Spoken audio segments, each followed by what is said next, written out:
नमस्कार, मी डॉक्टर योगेश पतिंगे, सहाय्यक प्राध्यापक GS college of commerce Wardha.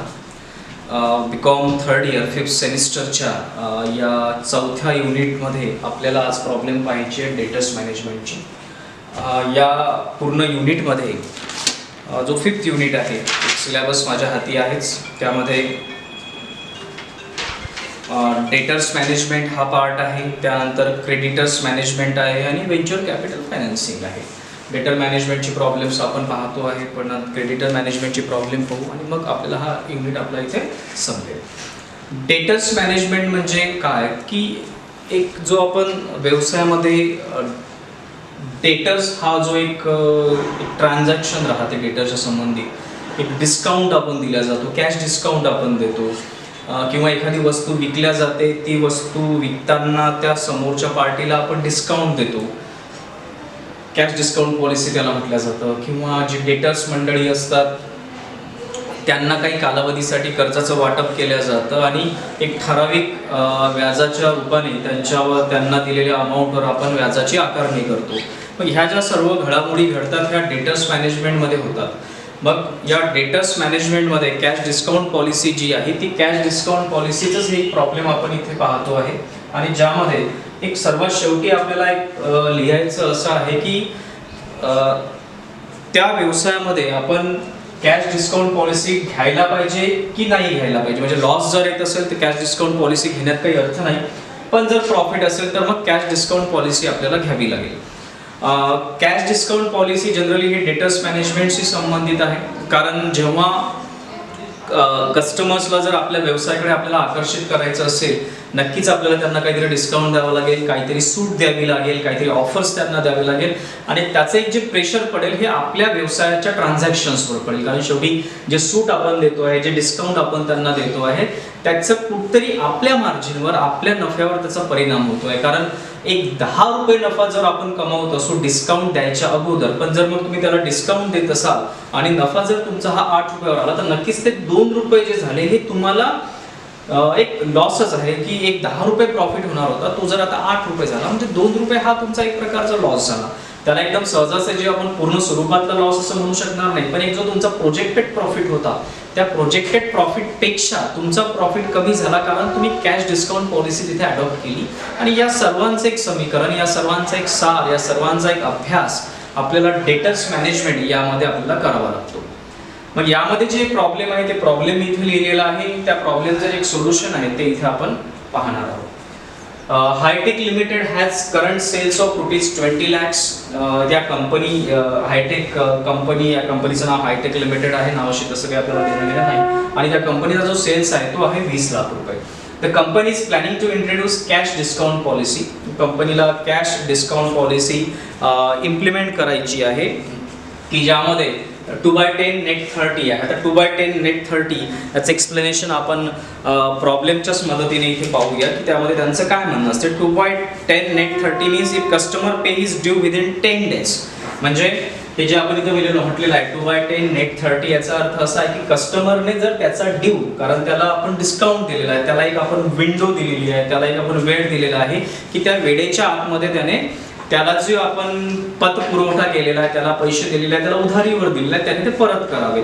तर 2/10 means if customer pay is due within 10 days, जर कस्टमर त्याला देत असलेली आपण सवलत ती जर तो 10 दिवसामध्ये परत करत असेल, हे will entitle a cash discount of 2%. त्याला जो डिस्काउंट मिळेल तो मिळेल 2%. आणि त्याने जर ते परत केले नाही तर मग समोर काय म्हटलं जातं, otherwise he has to pay the due within 30 days. तर मग त्याला जो कालावधी आहे पे करण्याचा तो राहतो 30 दिवस. तर 2/10 net 30 म्हणजे परत एकदा, if customer pay is due within 10 days, 10 दिवसामध्ये जर तो पे करेल तर त्याला कॅश डिस्काउंट 2% मिळेल, पण त्याने जर पे केले नाही तर त्याला त्याची पूर्ण अमाऊंट हे 30 दिवसामध्ये परत करावी लागेल. तर हे 2/10 net 30 हे सूत्र आहे. समोर जाऊया. As a result, the company expect the average collection period go down by 10 days. एक जो कंपनीचा ॲव्हरेज कलेक्शन पिरियड आहे तो 10 दिवसापेक्षा कमी जाईल. Means collection days will be 20 and 80% of sales opt for cash discount facility. 80% of sales हे कॅशसाठी आहे. कॅश डिस्काउंट फॅसिलिटीसाठी. If the company require rate of return on investment in receivables is 20%, it introduce new discount policy.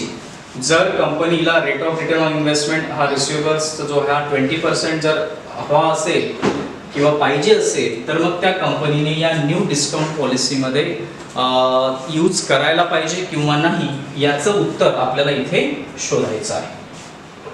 मग ही मांडणी जी मी इथे केलेली आहे त्याचे फॉर्म्युले आहेत.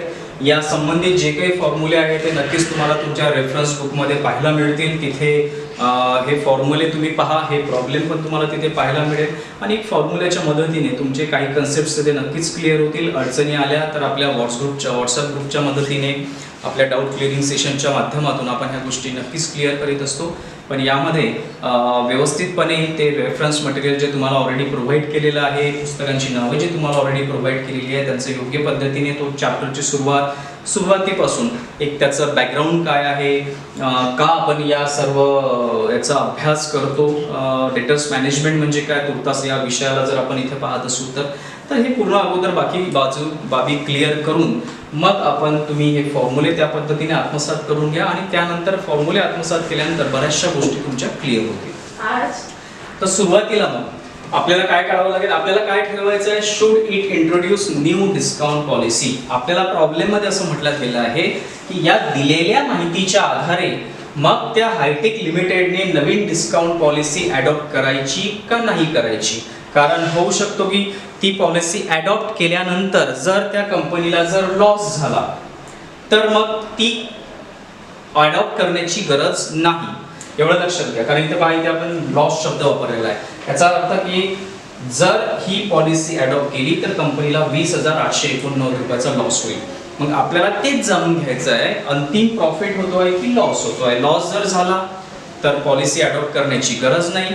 प्रॉफिट जर होत असेल तर मग कंपनीचं जे मॅनेजमेंट आहे त्यांना ती पॉलिसी अडॉप्ट करण्यासाठी एक चांगली संधी चालून येईल. Investment in debtors before introduction of cash discount policy. कारण आपल्याला अगोदरची स्थिती नंतरची स्थिती या दोघांच्या स्थितीचं कंपॅरिझन करूनच आपल्याला ठरवावं लागेल की अगोदरची स्थिती म्हणजे कॅश डिस्काउंट पॉलिसी अडॉप्ट करण्याच्या अगोदरची स्थिती, नंतरची स्थिती म्हणजे कॅश डिस्काउंट पॉलिसी अडॉप्ट करण्याच्या नंतरची स्थिती. या दोन स्थितीमध्ये पॉझिटिव्ह डिफरन्स आहे की निगेटिव्ह डिफरन्स आहे. पॉझिटिव्ह असेल तर ती कॅश डिस्काउंट पॉलिसी योग्य आहे. आपण वारंवार कॅश डिस्काउंट पॉलिसीचा विचार इथे का करतोय, उल्लेख का करतोय, कारण आपण जे प्रॉब्लेम पाहतो आहे ते डेटर्स मॅनेजमेंटचा प्रॉब्लेम पाहतोय आणि ऑब्व्हियसली आपण ज्यांना डिस्काउंट देऊ ते आपल्यासाठी काय राहतील, ते आपले राहतील डेटर्स, कारण त्यांच्याकडून आपल्याला परत घ्यायचं आहे. म्हणून हा रिसिवेबल शब्द पण इथे आपल्याला तुम्हाला पाहायला मिळेल. तर मग पहिल्या स्थितीचा अगोदर विचार करूया. Investment in debtors before introduction of cash discount policy. Formula आहे sales multiplied by collection period before discount in days divided by 360 days. हे सर्व फॉर्म्युले तुम्हाला रेफरन्स बुकमध्ये पाहायला मिळतील. तिथे त्याची पूर्णपणे योग्य पद्धतीने स्टँडर्ड फॉर्मॅटमध्ये मांडणी केलेली असते. त्या फॉर्म्युल्याची मदत तुम्ही घेऊ शकता. मग सेल्स दिलेला आहे 20 लाख रुपये. Collection period before discount days हा 30 दिवस होता, कारण हा इथे पहा तुम्ही 20 अधिक 10 30 दिवस डिवायडेड बाय 360 डेज. तर मग जी investment in debtors before introduction of cash discount policy आहे ते आहेत 1,66,666 रुपये. परत एकदा सांगतो आहे, investment in debtors before introduction of cash discount policy. Cash discount policy introduce करण्याच्या अगोदरचा हा formula sales multiplied by collection period before discount days divided by 360 days. तर सेल्स 20 लाख रुपये multiplied by 30 days divided by 360 days. आपल्याला मिळाला answer 1,66,666. एक मिळालं. दुसरं पाहूया. Investment in debtors balance after introduction of cash discount policy. आता जसं मी तुम्हाला अगोदर म्हटलं की आपल्याला अगोदरची म्हणजे पूर्वीची स्थिती जाणून घ्यावी लागेल, त्यानंतरची स्थिती आपल्याला जाणून घ्यावी लागेल आणि नंतर मग दोन स्थितीची आपल्याला कंपॅरिझन करावी लागेल. तर मग आपण काय केलं, नवीन कॅश डिस्काउंट पॉलिसी अडॉप्ट करायच्या अगोदरची पॉलिसी पाहिली ज्यामध्ये किती दिवस होते, 30 दिवस. 30 दिवस कसे आणले, कारण इथे पहा तुम्ही the average collection period go down by 10 days. Average collection period 10 दिवसांनी खाली जाईल. 10 दिवसांनी खाली जाईल जर ही नवीन पॉलिसी आणली and means collection days will be 20. म्हणजे त्यावेळेस ते कलेक्शन डेज काय होतील 20. म्हणजे नवीन पॉलिसी अडॉप्ट केली तर 10 दिवस कमी होतील म्हणजे किती होतील 20. म्हणजे जुन्या पॉलिसीमध्ये दिवस किती होते मग 30 दिवस. मग आता याकडे बघूया. नवीन कॅश डिस्काउंट पॉलिसी अडॉप्ट केल्यानंतरच्या स्थितीमध्ये इन्व्हेस्टमेंट काय राहील. Investment in debtors balance after introduction of cash discount policy. Formula आहे सेल्स मल्टिप्लाइड बाय सेल्स या साईडनं आहे. कलेक्शन पिरियड आफ्टर डिस्काउंट ही नवीन कॅश डिस्काउंट पॉलिसी अडॉप्ट केल्यानंतरची स्थिती divided by 360 days. Sales 20 lakh आहेतच, डेज आता 10 दिवस कमी झालेले आहेत. प्रॉब्लेम मध्येच आपल्याला सांगितलं त्यांनी the average collection period go down by 10 days, म्हणजेच means collection days will be 20. तर 20 डेज डिवायडेड बाय 360 डेज हे आले 1,11,111 रुपये, 1,11,111 रुपीज. तर ही झाली कॅश डिस्काउंट अडॉप्ट करण्याच्या पूर्वीची परिस्थिती आणि ही झाली कॅश डिस्काउंट अडॉप्ट केल्यानंतरची स्थिती. यानंतर मग आता आपल्याला दोघांमध्ये किती फरक पडतो आहे ते जाणून घ्यायचं आहे. Decrease of investment in debtors balances. Naturally पूर्वीच्या स्थितीमधून आताच्या स्थितीला आपल्याला मायनस करावं लागेल. ए मायनस बी इथे केलेलं आहे. आता ते तुम्ही ए मायनस बी करू शकता, कारण आपण त्याला जे नावं दिले त्याला ए मायनस बी न देता तिथे आपण ए मायनस बी केलं, म्हणजे आपल्याला इथे परत ए याचं नाव आपण इथे चेंज करून घेऊया, म्हणजे आपल्या फॉर्म्युल्याला ते व्यवस्थितपणे रिप्रेझेंट करेल. इथे सी डी ई आणि एफ, म्हणजे हा जो फॉर्म्युल्याची मांडणी आपण इथे केलेली आहे decrease of investment in debtors balances A minus B. A ची व्हॅल्यू आपल्याला मिळालेली आहे 1,66,666 रुपये. बी ची व्हॅल्यू आपल्याला मिळालेली आहे 1,11,111 रुपये. म्हणजे आता decrease of investment in debtors balances किती झाली 55,555 रुपये. म्हणजे अडॉप्ट करायच्या पूर्वी आणि अडॉप्ट केल्यानंतर, तर नवीन पॉलिसी अडॉप्ट केल्यानंतर जी इन्व्हेस्टमेंट मध्ये डिक्रीज होते आहे ती आहे 55,555 रुपये.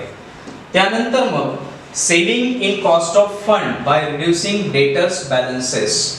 Saving in cost of fund by reducing debtors balances. Formula आहे डिक्रीज ऑफ इन्व्हेस्टमेंट इन डेटर balances multiplied by required rate of return on investment.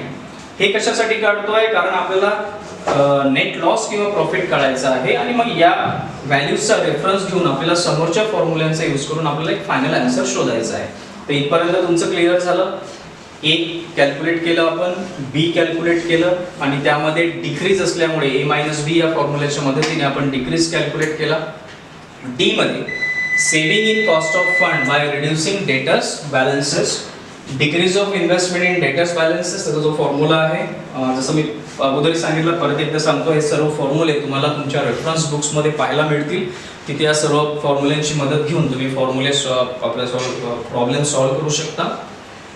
Decrease of investment in डेटर balances multiplied by required rate of return on investment. तर decrease of investment in डेटर balances आपण इथे calculate केलेला आहे 55,555. कसे आले 1,66,666 मायनस 1,11,111, 55,555. आणि required rate of return on investment आपल्याला इथे प्रॉब्लेम मध्येच दिलेला आहे. If the company requires rate of return on investment in receivables is ₹20%, म्हणून इथे आपण ते यूज केलं 20% आणि जे आन्सर आपल्याला मिळालं ते आलं 11,111 रुपये. त्यानंतर आपल्याला ही झाली सेव्हिंग, ही काय झाली सेव्हिंग.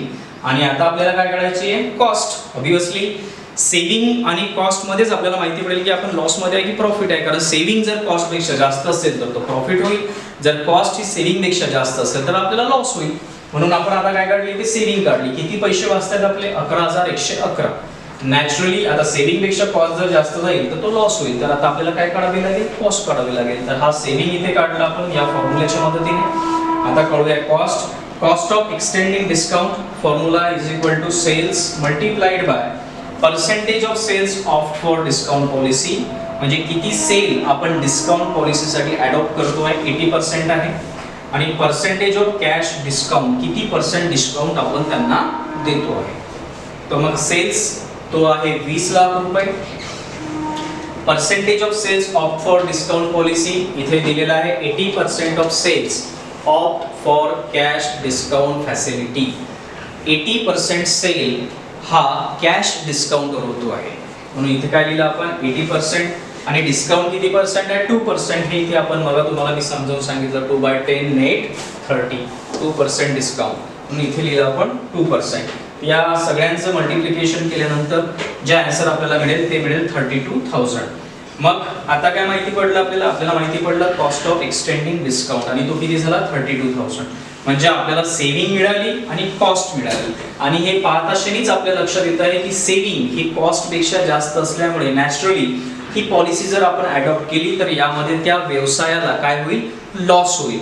म्हणून मग आपण सरते शेवटी मांडणी केली net loss on introduction of cash discount policy E-D. E कशासाठी अगोदर लिहिलं आपण कारण ई ची व्हॅल्यू कॉस्टची व्हॅल्यू 32,000 ही डी च्या व्हॅल्यू पेक्षा जास्त असल्यामुळे कॉस्ट ची सेव्हिंग पेक्षा जास्त असल्यामुळे आपल्याला इथे लिहावं लागेल there is a net loss on introduction of cash discount policy म्हणून 32,000 मायनस 11,111 20,889 हे आन्सर आहे. इथे आपण इथे मायनस असं लिहिलेलं नाही कारण ऑलरेडी आपण इथे लॉस लिहिलं असल्यामुळे परत तिथे मायनस त्याला लिहिण्याची तशी काही गरज आवश्यकता नाही.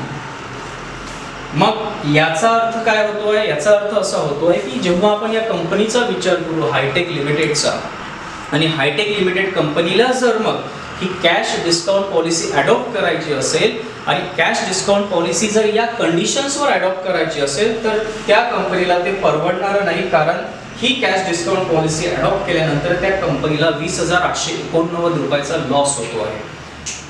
तर ही डिसिजन मेकिंग जी एक प्रक्रिया आपण या विषयाच्या संदर्भात म्हणतो आहे की जो वित्तीय अधिकारी आहे की ज्याला निर्णय घ्यायचे आहेत की नेमकं काय होते आहे तर या प्रॉब्लेमच्या मदतीने आणि हे जर ऍक्च्युअल सिच्युएशन दाखवणारा प्रॉब्लेम जर त्या विषयाचा असेल तर त्या कंपनीचा वित्त अधिकारी नक्कीच असं म्हणू शकतो की ही कॅश डिस्काउंट पॉलिसी या व्यवसायाच्या कामाची नाही कारण त्यामुळे कंपनीला लॉस होतो आहे.